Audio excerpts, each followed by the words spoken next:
평상시 내 몸을 건강하게 만들어야 면역력도 올라갈 수 있다라는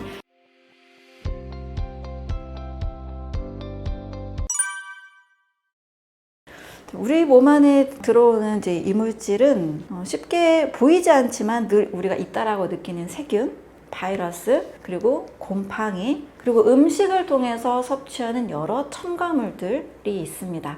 그러니까 호흡만 해도 늘 이물질이 들어오고 있죠. 또 우리 몸에는 함께 공생하고 있는 이 세균들이 약 38개조가 있다고 합니다. 자, 그리고 이제 가끔 우리 손톱에서 손에서 뭔가 이렇게 삐져나가지고 탁 뜯었더니 이게 또 감염이 돼서 아픈 경험 해보신 적 있으시죠? 이게 이제 조갑주의염이라고 하는데요. 그것도 딱 떼었을 때 주변에 있는 뭐 칸디다균이나 여러 세균들에 의해서 감염이 돼서 또 염증이 생기는 거거든요. 그래서 우리는 그냥 이물질 속에 살고 있다라고 생각하시는 것이 더 좀 상식에 가까운 것 같아요. 그리고 또 음식을 먹게 돼도 항상 우리가 순수한 음식만 먹지 않잖아요. 늘 과일, 채소만 먹진 않죠.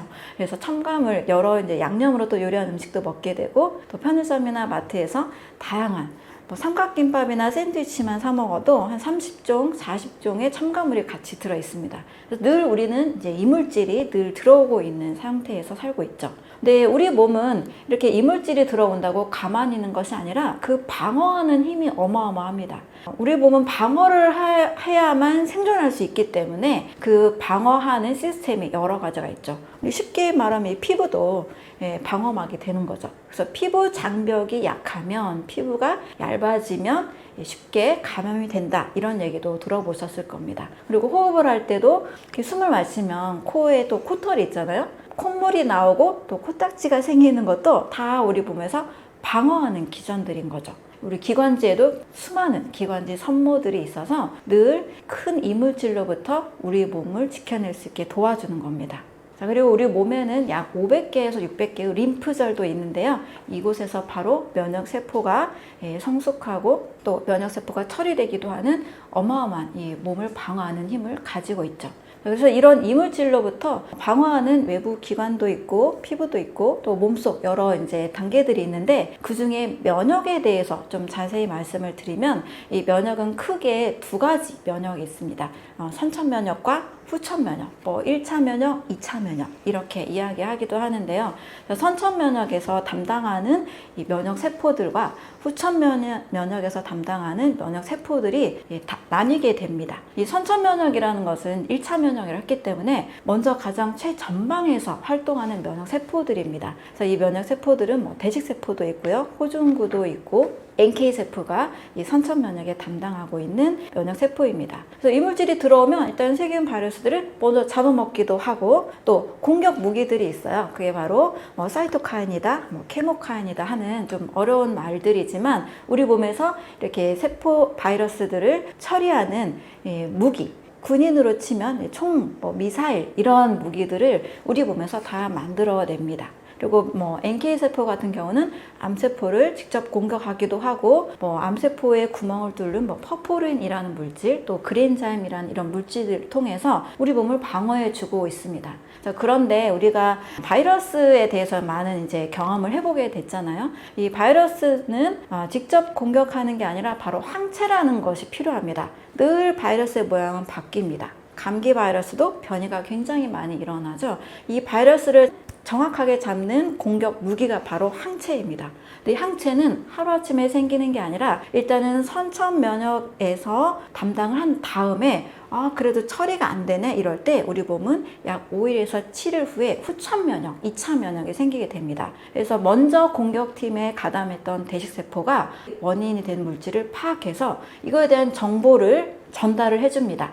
T세포에게 전달을 해줘서 이 T세포를 통해서 B세포에게 또 항체를 만들도록 유도를 해주는 거죠. 그래서 한번 이 항체가 만들어지면 우리 몸은 기억을 합니다. 이걸 기억 면역이라고 하는데요. 그래서 다음에 또 이 바이러스가 왔을 때 그것에 대한 항체를 좀 빨리 만들어내죠. 그래서 크게 보면 선천 면역, 후천 면역, 특히 이 후천 면역 같은 경우는 고등 동물, 포유류 이상의 동물에서만 사용하고 있는 굉장히 고급 면역이라고 볼 수 있습니다. 그래서 후천 면역의 힘도 역시 우리 몸에서 이 면역 세포들이 건강하게 활동을 해야만 만들어지기 때문에 평상시 내 몸을 건강하게 만들어야 면역력도 올라갈 수 있다라는 기본적인 그런 결론을 내릴 수가 있습니다.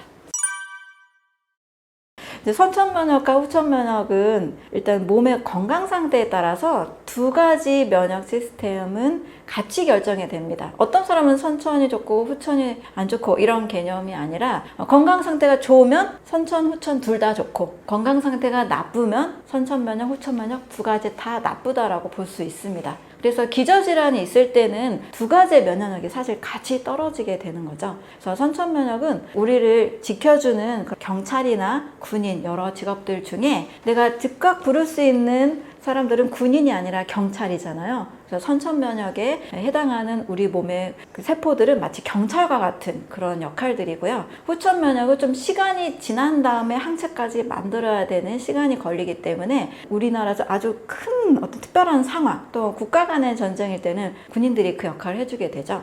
그래서 시간이 흘러야만 나오는 그런 만들어지는 면역력 또 항체로 인한 항체를 만들어서 대항하는 그런 면역이라고 볼 수가 있습니다. 그래서 건강 상태는요, 선천, 후천이든 건강 상태에 따라서 이 면역력은 같이 결정이 됩니다. 특히 이제 내가 만약에 건강을 좋게 하기 위해서 좋은 음식을 먹고 운동을 하고 좋은 공기를 마신다. 그러면 선천 면역, 후천 면역이 사실 같이 올라가게 되는 거죠. 왜냐면 두 가지 다 우리 몸의 림프구라는 세포들의 기능에 따라서 결정이 되기 때문입니다. 네, 면역 항암제는 기전 자체가 이전 항암제와 다릅니다. 우리가 이제 3세대 항암제라고 하는데요. 1세대 항암제는 세포도성 항암제입니다. 이 항암제의 기전은 빠르게 분열하는 세포들을 모두 타깃으로 합니다. 왜냐면 암세포의 특성을 보니까 학자들이 이전 세포보다 굉장히 빠르게 분열하는 거죠. 그래서 빠르게 분열하는 세포 그 기전만 공략을 할 수밖에 없었던 굉장히 오래전에 개발된 항암제인 거죠. 근데 우리 몸에는 암세포만 빠르게 분열하는 것이 아니라 이 두피세포 또 소화기 점막세포도 빠르게 분열합니다. 그래서 암세포, 이 두피, 모낭세포, 또 소화기 점막세포 같이 공격하기 때문에 항암제, 1세대 항암제를 맞게 되면 이제 머리가 빠지게 되고 또 소화가 잘 안 되는 그런 부작용이 같이 따라오게 되는 거죠. 2세대 항암제는 이보다 또 다른 기전인데 표적 항암제라고 하죠. 그래서 암세포에 있는 유전자, 암세포가 가진 유전자를 딱 타겟팅해서 암세포만 이제 잡는 항암제로 1세대보다는 또 더 나은 기전이라고 볼 수 있습니다. 그런데 역시 이 암세포가 또 자신의 모양을 계속 바꾸죠. 유전자를 바꾸는 순간 이 항암제는 또 효과가 떨어지게 됩니다. 이 두 가지 기전과 또 전혀 다른 관점으로 접근한 항암제가 바로 3세대의 면역 항암제입니다. 이 3세대의 면역 항암제 같은 경우에는 왜 노벨상을 받았을까 생각을 해보면 1세대, 2세대 다 암세포를 직접 공격합니다. 그런데 이 3세대 항암제는 이 암세포를 처리하는 면역세포, 우리 몸의 면역세포에 더 관심을 두고 이 면역력을 올려주고 면역세포를 깨워줌으로써 접근했다라는 관점에서 이 관점 자체를 굉장히 바꾼 거죠. 이렇게 관점을 하나 바꾸기까지는 굉장히 많은 시간이 걸리기도 하고 많은 실험 또 많은 연구 기간이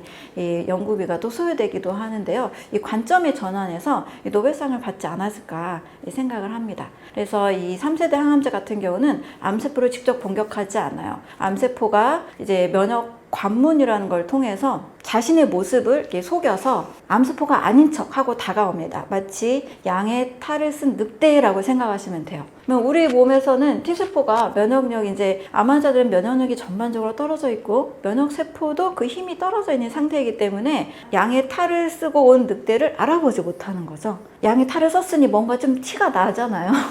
좀 그 늑대 털이 삐져나왔다든지 양의 탈을 쓴 것을 암세포, 우리 몸의 T세포가, 면역세포가 잘 알아보지 못하는 힘이 없는 상태에서 면역 항암제를 맞게 되면 바로 이 T세포를 다 깨워주게 됩니다. 그래서 T세포가 눈을 뜨고 보니까 양의 탈을 쓴 암세포라는 걸 알아보게 되는 거죠. T세포의 능력을 향상시켜 줌으로써 이 암세포를 처리하는 기전으로 가는 면역 관문 억제제가 있고 또 면역세포 치료제라는 기전도 있는데요. 우리 몸에 이 면역세포들을 꺼내서 암 환자의 면역세포를 꺼내서 외부에서부터 이 T세포의 능력을 향상시켜 줍니다. 그 수를 늘리기도 하고 면역세포를 향상시켜서 다시 암 환자의 몸에 넣어주게 되는 되는 그런 치료, 이렇게 크게 두 가지 치료가 있습니다. 그래서 기전 자체가 암세포를 공략한 게 아니라 우리 몸의 면역세포들을 더 강화시켜줬다는 측면에서 굉장히 시각이 다른 관점이죠. 우리 몸에 이제 질병 자체의 원인이 되는 것을 찾는 것도 중요하지만 오히려 몸 전체의 내부 환경을 업그레이드 시키는 것이 중요하다라고 항상 말씀을 드리는데, 이와 비슷한 관점에서 면역 항암제는 몸의 내부 환경에 좀 신경을 썼다는 점에서 좀 차이가 있죠. 하지만 이제 그보다 더 근본적인 것은 내 몸이 원래 면역의 질서가 잘 잡히고 면역 세포들이 건강하게 만드는 가장 자연스러운 환경을 만드는 것이 더 중요하다라고 볼 수 있습니다.